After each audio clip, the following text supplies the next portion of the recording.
ସେ ସିଝିବାକୁ ଦେଇଥିଲା ନା ଚିକେନ୍ ମୋତେ ପାଣି ଦେଲେ ସିଝିଯିବ ଜଲ୍ଦି। ତ ଆମ ଖାଇବାଟା ଆରମ୍ଭ ହେଇଗଲା। ଆଜି ଆମର ହେଇଛି ଚିକେନ୍ ଆଳୁ ଝୋଳ, ପିଆଜ ତା ସାଙ୍ଗରେ ଆଚାର। ମିଲୁ ସହିତ ଭାତ ଗଣୁଛି, ଭିଡ଼ିଓ ସରିଲେ ଖାଇବ କି ମୁଁ କୋଉଠି ଖାଇଛି ଭିଡ଼ିଓ ସରିଲେ ଖାଇବ। ମିଲୁ ଖାଉନୁ, ଚିକେନ୍ଟା ଟିକେ ଟେଷ୍ଟ କରିବା। ନିର୍ମଳା ଭାଇ ରୋଷେଇ, ଆମର ସବୁବେଳେ ତ ନିର୍ମଳା ରୋଷେଇ, ଆମେ ଦୁଇ ଜଣ ବସୁ ଖାଉଛୁ ବହୁତ ଖୁସି।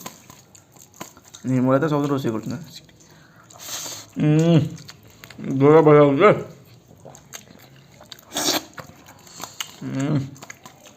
ଜବରଦସ୍ତ ଟେଷ୍ଟ।